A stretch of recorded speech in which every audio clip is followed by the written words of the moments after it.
Di bandara itu kan adalah ada kementerian teknis yang mengaturnya.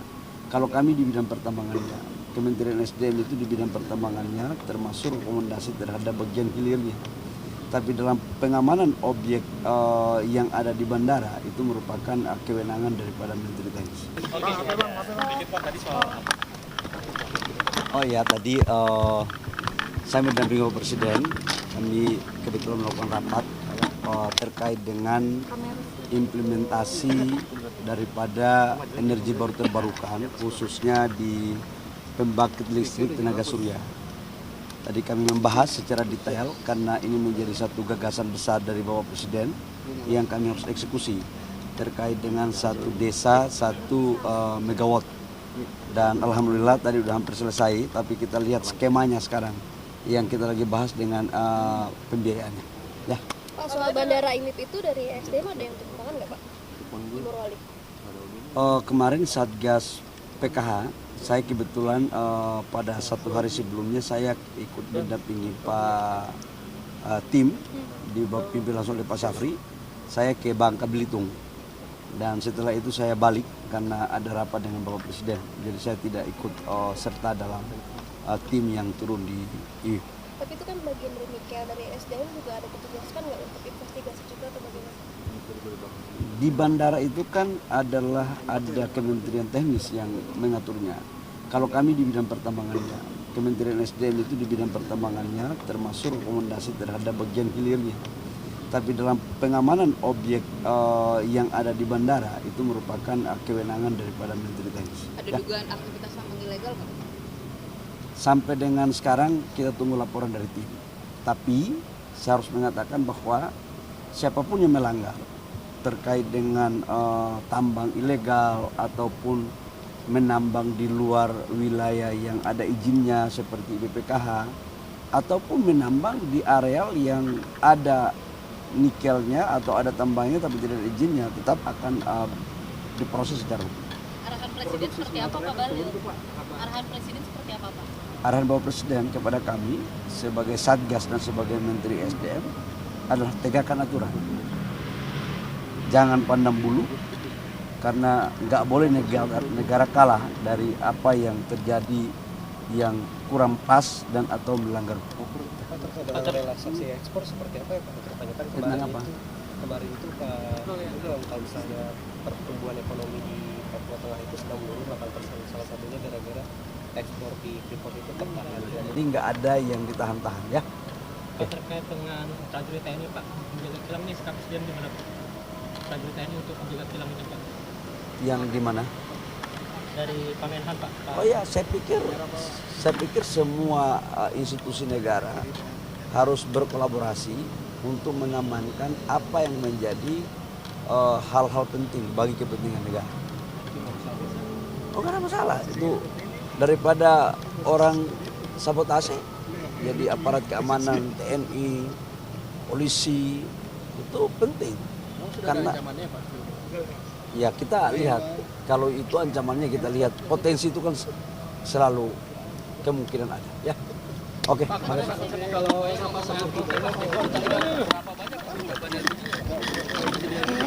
Apa itu? Rapat soal subsidi LPG Pak.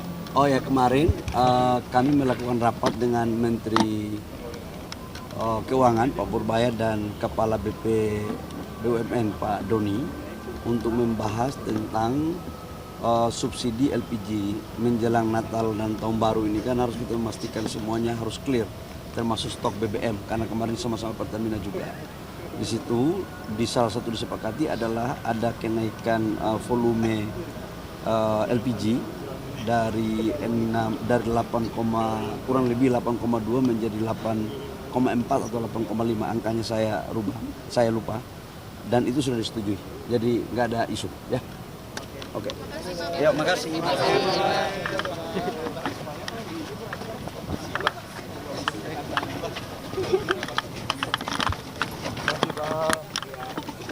Subsidi listrik nggak ada lagi Pak.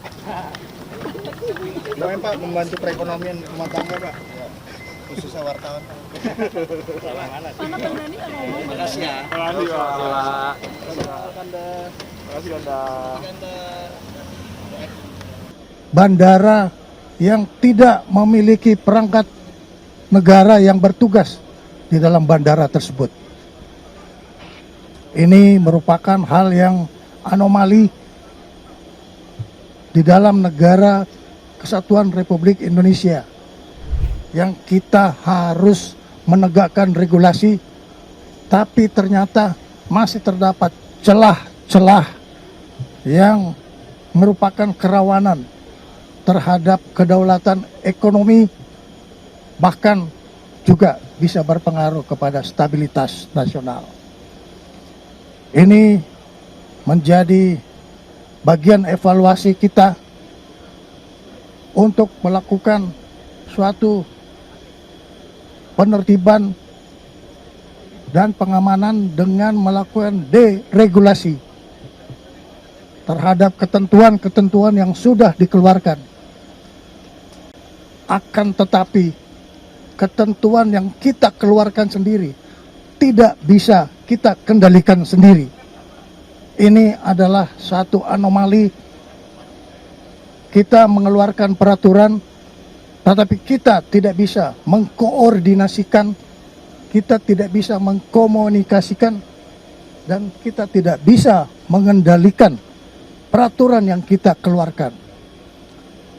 Sehingga ini menyebabkan manfaat yang diambil oleh orang lain untuk kepentingan kelompoknya.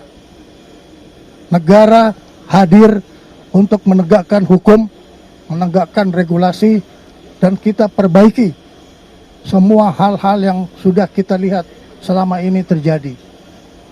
Oleh karena itu, kehadiran para pejabat-pejabat negara yang mempunyai kompetensi dalam regulasi, penegakan hukum, dan penindakan untuk kepentingan menjaga kedaulatan negara, khususnya di bidang kedaulatan ekonomi, ini akan terus kita tingkatkan. Perlu saya sampaikan bahwa kita tidak akan berhenti. Kita akan terus melakukan segala upaya yang sesuai dengan parameter-parameter yang harus dilakukan oleh suatu negara di dalam menegakkan kedaulatannya.